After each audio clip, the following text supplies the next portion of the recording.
Sous le haut patronage du ministère de la Santé publique et de la lutte contre le sida et de l'Organisation mondiale pour la santé, OMS en sigle, la faculté de médecine de l'Université du Burundi a organisé les 14e journées médicales en date des 28 et 29 décembre 2021 à l'hôtel Royal Palace. Le thème retenu pour cette année est les hépatites virales et la recherche dans le contexte de la COVID-19 au Burundi. Le doyen de la faculté de médecine a précisé l'objectif de ces journées médicales annuellement organisées par cette institution. Aujourd'hui est une grande fête pour la faculté de médecine de l'Université du Burundi. Un jour qui débute les 2 journées durant lesquelles les enseignants-chercheurs de la dite faculté présente les résultats de recherche effectués durant l'année 2021. Il s'agit d'un rendez-vous habituel et annuel. En effet, chaque année, les résultats de recherche sont valorisés à travers des présentations et ils sont publiés dans la revue médicale de Bujumbura.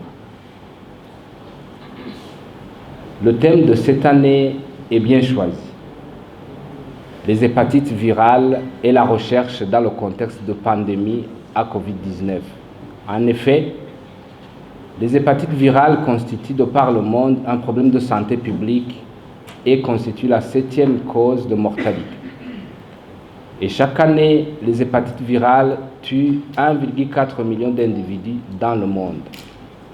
Elles évoluent de façon insidieuse et se révèlent par des complications souvent mortelles. Selon le rapport mondial sur les hépatites, la prévalence du virus de l'hépatite B est de 3,5% dans le monde, soit près de 300 millions de cas, et de 6,1% en Afrique, soit 6 millions de cas. Les représentants de l'OMS et du ministère de la Santé publique et de la lutte contre le sida ont dressé l'état de prévalence des hépatites virales et l'approche de leur éradication. Au niveau mondial, plus de 325 millions de personnes vivent avec les hépatites virales, dont plus de 90 millions sur le continent africain. En moyenne, 124 000 Africains meurent chaque année des conséquences d'une hépatite non détectée et non traitée. Parmi les personnes infectées, 9 sur 10 n'ont jamais été testées faute de sensibilisation soutenue et à cause d'un accès limité aux tests et aux traitements. La situation est aussi préoccupante chez les enfants à son sens qu'environ 4,5 millions d'enfants africains de moins de 5 ans sont infectés par l'hépatite B chronique, soit 70% de la charge mondiale de la maladie dans ce groupe d'âge.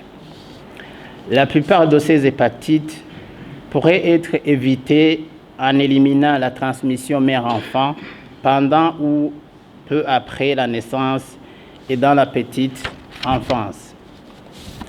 Pour cela, les interventions clés comprennent la vaccination à la naissance et dans la petite enfance, le dépistage des femmes enceintes et la fourniture d'un traitement préventif en temps opportun.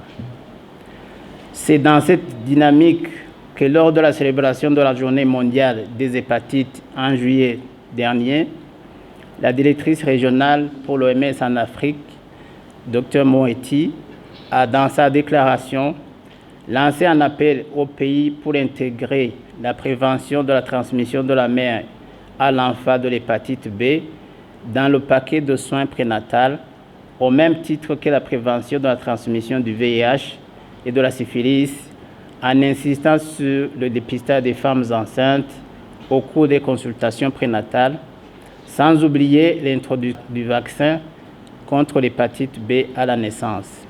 Au Burundi, comme ailleurs dans le monde, les hépatites virales, comme déjà signalé, constituent un problème de santé publique majeur. Selon les données parcellaires qui sont disponibles dans notre pays, la prévalence des hépatites virales B est estimée à 5,1 6%, et tandis que l'hépatite virale C est estimée à 4,45%. Distingués invités, mesdames, messieurs, vous conviendrez donc avec moi que les défis sont encore immenses en matière de la recherche pour une meilleure prévention et meilleur diagnostic et une meilleure prise en charge des différentes pathologies, y compris les hépatites virales, sans oublier une prise de décision éclairée par les décideurs.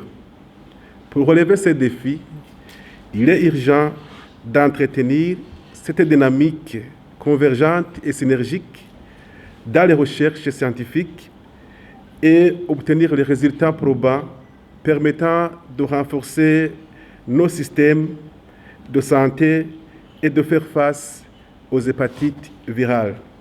Le professeur Jean-Claude Niondiko, doyen de la faculté de médecine, n'a pas manqué d'annoncer la méthodologie de l'enseignement-apprentissage adoptée pour bien diagnostiquer les maladies des communautés. En fait d'impacter réellement le système de santé et dans l'objectif de former le médecin 5 étoiles préconisé par l'OMS, la faculté de médecine a opéré des réformes de l'approche d'enseignement et a adopté une approche basée sur la résolution des problèmes de la communauté. Nous sommes en train de servir l'approche PBL-COBES ou Problem-Based Learning, Problem-Based Education. Actuellement, les étudiants sont, dès leurs premières années, envoyés dans les communautés pour des stages durant lesquels ils prennent tôt connaissance du système de santé du Burundi. Durant ces stages, ils prennent connaissance des problèmes de santé de la communauté et apprennent à y apporter des solutions. La faculté de médecine a également proposé une offre de formation de médecins spécialistes à grande échelle dans le cadre du diplôme d'études spécialisées. Actuellement, à peu près 106 étudiants suivent une formation médicale spécialisée dans 7 domaines tels que la médecine interne, la chirurgie, la pédiatrie, la gynécologie et obstétrique, l'ORL, l'imagerie médicale et l'anesthésie-réanimation. Les résultats de recherche sur les hépatites virales vont permettre d'améliorer le plan stratégique 2018-2022 et de mobiliser d'autres partenaires qui vont emboîter le pas au gouvernement du Burundi et à la première dame. Au cours de ces 2 jours qui dureront ces 14e journées médicales, des communications dans différents domaines des sciences de la santé seront présentées par les chercheurs sur les hépatites virales, les avancées sur la COVID-19, les publications en médecine interne, les publications en chirurgie, le cycle de vie, couple mère-enfant, la santé publique et l'imagerie, ainsi que le thème en rapport avec la biomédicale et l'anesthésie. Je ne doute pas que la qualité de ces communications, et je suis persuadé que tant d'expériences et de compétences qui sont ici réunis à ces journées parviendront à des propositions et des recommandations idoines permettant d'enregistrer des avancées significatives dans la lutte contre les hépatites virales qui s'inscrit dans le cadre plus général de la lutte internationale que mène l'OMS pour éliminer les hépatites virales.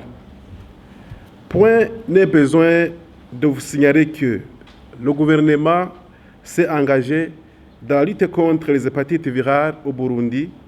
En témoignent les efforts en cours pour la mise en place d'un programme de lutte contre les hépatites, comme déjà dit, qui a rejoint le programme national de lutte contre le VIH et les infections sexuellement transmissibles et qui s'est traduit par l'élaboration d'un premier plan stratégique de lutte contre les hépatites virales 2018-2022, la désignation d'un point focal national de lutte contre les hépatites virales, l'adoption au niveau national de recommandations de l'OMS pour le diagnostic et le traitement et le renforcement progressif des capacités des prestataires, mais aussi la récente intégration, comme on l'a dit, de lutte contre les hépatites virales au niveau du programme national de lutte contre le sida et les infections sexuellement transmissibles. Ce signal fort est également soutenu par l'engagement de son Excellence, la Première Dame du pays, qui s'est traduit par son implication active dans la commémoration de la Journée mondiale de lutte contre les hépatites virales, célébrée le 28 juillet de chaque année au Burundi. La co-organisation de la conférence a été rendue facile par l'implication de différents partenaires. Cette conférence a été organisée, co-organisée entre la faculté de médecine, le ministère de la Santé publique et de la lutte contre le sida et l'Organisation mondiale de la santé, la représentation de l'Organisation mondiale de la santé au Burundi. Et quand je parle de la faculté de médecine, vous comprenez bien que c'est l'université du Burundi. La population cible, les informations, c'est d'abord à la communauté scientifique du Burundi, aux décideurs du ministère de la Santé, qui doivent s'approprier de ces résultats pour pouvoir orienter les politiques en matière de santé. Voilà. Et nous espérons que nos chercheurs ont été entendus et que désormais nos propositions à travers les recherches que nous faisons vont être tenues en considération pour orienter ces politiques-là. La revue médicale de Bujumbura, qui date de 1984, une vitrine de valorisation des résultats de recherche, n'a cessé de paraître annuellement, a martelé le doyen avant de révéler l'agenda pour 2022. Alors, notre façon de valoriser cette revue, c'est de la publier régulièrement. Et je vais vous dire, je suis moi-même le rédacteur en chef de cette revue. Nous l'avons régulièrement publiée chaque année. Et vous allez voir même pour cette année, au mois de janvier, le numéro 33 de la revue va sortir et doit comprendre tous les travaux de recherche qui n'ont pas été publiés ailleurs. Parce qu'on ne publie jamais les résultats dans 2 revues. Donc le numéro 33 est maintenant sous presse déjà. Et au début de l'année, au mois de janvier, il doit sortir.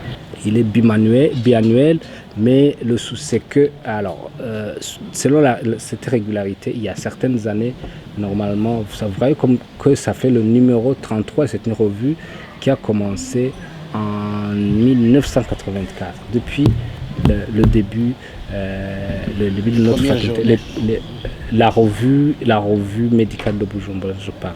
Elle a été publiée à la faculté de médecine depuis 1984. Et là, nous sommes au 33e numéro.